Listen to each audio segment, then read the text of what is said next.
बिस्मिल्लाहिर्रहमानिर्रहीम। अस्सलाम वालेकुम नाज़रीन, आप यूट्यूब चैनल देख रहे हैं, मैं इमरान खान हूँ। नाज़रीन, पाकिस्तान के वज़ीर दिफा ख्वाजा आसिफ साहब ने एक बड़ी अजीबोगरीब हरकत की, बहुत ही खौफनाक। ख्वाजा आसिफ कहते हैं कि बग़ैर किसी इबहाम के कहता हूँ कि अफ़गानिस्तान दुश्मन मुल्क है। हमारी सरजमीन पर हमले हों, हमारे बच्चों का खून बहाया जाए, यहाँ मौजूद दहशतगर्द इनसे इमदाद ले, ये हमसायों वाली बात नहीं है। बग़ैर किसी इबहाम के कहता हूँ कि अफ़गानिस्तान दुश्मन मुल्क है। ये डॉन न्यूज़ का स्क्रीनशॉट है और नादिर बलोच साहब ने इसको ट्विटर के ऊपर ट्वीट किया, जहां से मैंने इस खबर को उठाया। अब अगर ख्वाजा साहब ये कह रहे हैं तो ख्वाजा साहब ने बड़ी खौफनाक बात की है। एक बरादर इस्लामी मुल्क को दुश्मन डिक्लेयर करने का मतलब क्या है? पाकिस्तान की एक लंबी सरहद मिलती है, सबसे लंबी, अफ़गानिस्तान के साथ, और उस मुल्क को दुश्मन डिक्लेयर करने का मतलब भी पता है वज़ीर दिफा को। हम उसे बरादर इस्लामी मुल्क कहते हैं। अगर तो ये खबर ऐसी है जो डॉन ने लगाई है, तो ये तो अपने पांव पे कुल्हाड़ा मारने वाली बात है। मशरिक में आपका दुश्मन इंडिया है और दूसरी तरफ आपने अफगानिस्तान को अपना दुश्मन डिक्लेयर कर दिया है। ईरान के साथ आपके वैसे ही अच्छे ताल्लुकात नहीं है, सऊदी अरब के साथ आप मुआहदे में चले गए हैं। ख्वाजा साहब, आपने चारों तरफ अपने लिए दुश्मनियां पैदा कर दी हैं। अफगानी आपके बारे में क्या सोचते हैं? देखें, मेरी सबसे पहली हमदर्दी अगर दुनिया में किसी से हो सकती है तो वो पाकिस्तानियों से हो सकती है, मुसलमानों से और पाकिस्तानियों से हो सकती है। मेरा मजहब और मेरी कौमियत है ना, लेकिन कुछ चीजें सोचनी पड़ेगी ना कि अफगानों के साथ क्या हुआ। मैं कुछ डाटा आपके सामने रखता हूं कि जो जंग अफगानिस्तान के अंदर लड़ी गई है वो पाकिस्तान से उसके रास्ते खुले हैं। हमने यहां से जहादी तैयार कर करके पूरी दुनिया से लोगों को बुलाकर ट्रेनिंग दिलवा कर डॉलर कमाए हमारे जर्नैलों ने। आज उन जर्नैलों के बच्चों की शुगर मिले हैं, बहुत माल उन्होंने कमाया बेशुमार। तो मामला यह है कि हमने यहां पे बेशुमार पैसा बनाया और बच्चे किसके मरे? अफगानों के। हमने लड़ाई का पूरा एक रुख बना दिया अफगानिस्तान के अंदर और यहां से लोगों को ट्रेंड कर करके अफगानिस्तान में पहुंचाया। सोवियत वार, उसके बाद 9/11 के बाद एक नई जंग, और हमने हर जंग में अपना भरपूर किरदार ना सिर्फ अदा किया बल्कि बाहर से आने वालों को अड्डे फराहम किए कि जाके अफगानिस्तान में लड़ो और कत्लो गारतगिरी करो। अफगानिस्तान में जो लोग कत्ल हुए ना, हमारी तो हम 90,000 80,000 लाशों का जिक्र करते हैं कि दहशतगर्दी की जंग में हमारे 70,000 कहता है, कोई 90,000 कहता है, इतने लोग शहीद हो गए हैं, लेकिन 1 लाख से कम है। मुख्तलिफ जो रिपोर्टें हैं, आप सोशल मीडिया पे, आप इंटरनेट पे जाएं, गूगल करें, आपको पता चलेगा कि मुख्तलिफ जो आलमी रिपोर्टें वो ये बताती हैं कि 2 से 3 मिलियन यानी 30 लाख तक अफगानी उनका कत्लेआम हुआ है अफगानिस्तान में इन लड़ाइयों के नतीजे में। 30 लाख तक। और अभी जो कत्लेआम हुआ है गुज़िश्ता दहाइयों में, वो भी उसके अंदर आप शामिल कर दें, तो बड़े पैमाने पर अफगानियों का कत्लेआम हुआ। लगभग 3 मिलियन उनके लोग माजूर और जख्मी हो गए। आप अफगानिस्तान जाए ना, मैं भी गया हूं, तो आपको बहुत सारे लोग जो बुजुर्ग हैं, वो बहुत सारे लोग आपको माजूर नजर आते हैं। बेशुमार लोग जो हैं वो या व्हील चेयर पे हैं या उनके हाथ में बैसाखी है। वजह क्या है भाई? वहां बारूदी सुरंगें थी हर तरफ, इतने बम मारे, इतनी तबाही हुई है वहां पे कि बेशुमार लोग जो है माजूर हो गए। लगभग 30 लाख लोग माजूर हुए, जख्मी हुए, और 50 लाख लोग वहां से हिजरत करके चले गए अफगानिस्तान से, जबकि 20 लाख लोग मुल्क के अंदर हिजरत कर गए, यहां से वहां, वहां से वहां, वहां से वहां। ऐसी खौफनाक कत्लो गारतगिरी हुई ना अफगानिस्तान में, कोई सोच भी नहीं सकता, रूह कांप जाती है।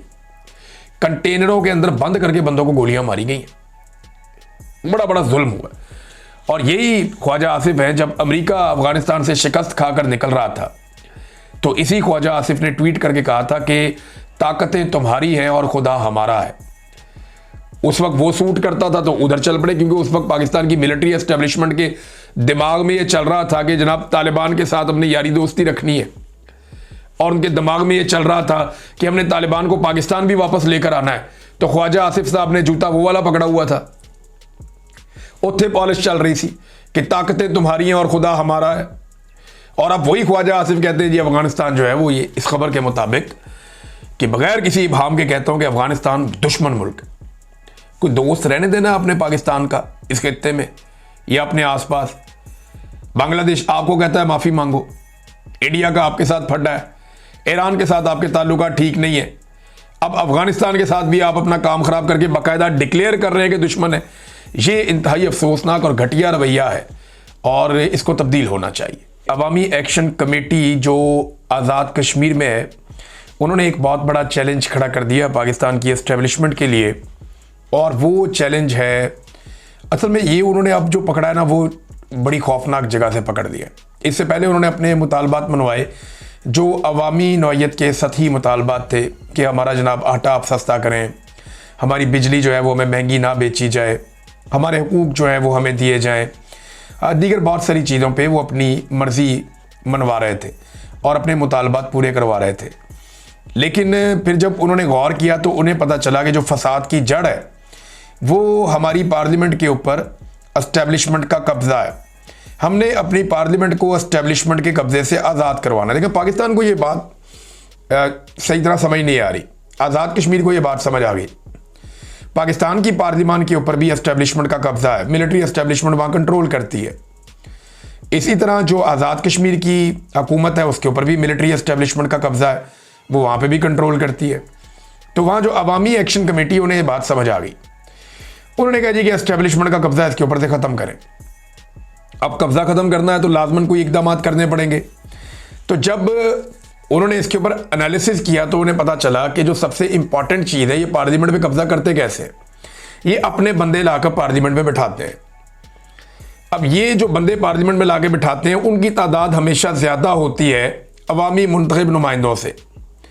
लिहाजा होता यह है कि अवामी मुंतखब नुमाइंदे पीछे रह जाते हैं, अवाम की आवाज़ दब जाती है, और जो एस्टेब्लिशमेंट के लाए हुए कठपुतली वहाँ पे अरकान बैठे होते हैं वो एस्टेब्लिशमेंट की मर्ज़ी से आज़ाद कश्मीर की हुकूमत को चलाते हैं, और वहाँ कोई भी फैसला आज़ाद कश्मीर की आवाम की मंशा के मुताबिक नहीं हो पाता क्योंकि उनके मुंतखब नुमाइंदों के पास अक्सरियत नहीं होती।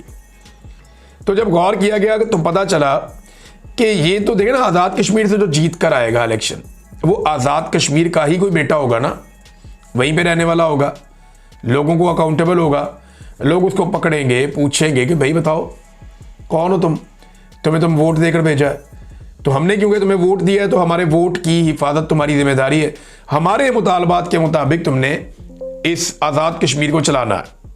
एक रियासत की हैसियत है उसके पास, रियासत आज़ाद कश्मीर।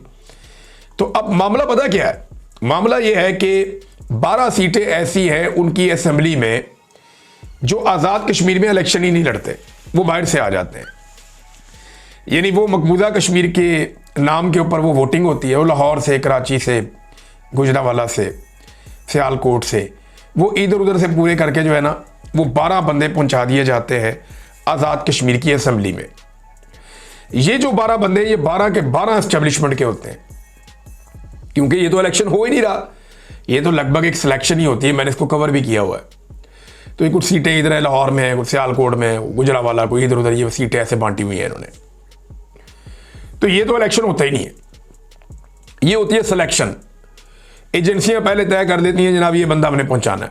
अब अपने बंदे एजेंसियों ने पहुंचा दिए, 12 बंदे इनको मिल गए बाहर से, थोड़ा बहुत ये अंदर मारधाड़ करते हैं और अपनी मर्जी की हुकूमत बना लेते हैं, और फिर उसके ज़रिए से, उस कठपुतली हुकूमत के ज़रिए से, हुकूमत जब दिल करे गिरा दी, जब दिल करे नई बना ली, जब दिल किया अरकान को इधर कर दिया, कभी इधर कर दिया, तो वो भेड़ बकरियों की तरह उनके कंट्रोल में होते हैं। अब ये जो है ना, अवामी एक्शन कमेटी ने फैसला किया कि ये सिलसिला तो बंद करवाएं। उन्होंने ये मुतालबा कर दिया है कि आज़ाद कश्मीर में जो भी रुकन बनेगा असेंबली का, आज़ाद कश्मीर की असेंबली का जो भी रुकन होगा वो वही होगा जो यहां से इलेक्शन लड़ेगा। नाज़रीन, सुहेल बड़ाई साहब ने कहा कि आर्मी चीफ में आजिज़ी भी है, अज़म भी है और अकल भी है। आजिज़ी इतनी है कि पाकिस्तान में आपको नज़र आ रही है जो कुछ हो रहा है, और अज़म इतना है कि आप देखें एक दफ़ा और एक्सटेंशन के लिए कोशिश हो रही है। और अकल कितनी है, आप मईशत को देख लें, दहशतगर्दी को देख लें, पाकिस्तान के हालात को देख लें, और कुछ ना देखें, पाकिस्तान की मौजूदा फार्म 47 की हुकूमत को देख लें, या इन वज़रा को देख लें, इनकी शक्लें देख लें, तो आपको अकल का भी पता चल जाएगा। बहरहाल मैं कुछ कहूँगा तो बात कहीं से कहीं निकल जाएगी और कई मिनट और मैं ले लूँगा। वीलॉग का वक्त ख़त्म हो गया अनफॉर्चुनेटली। अब तक के लिए इतना ही। अपना ख्याल रखिएगा, अपने चैनल का भी। अल्लाह हाफ़िज़।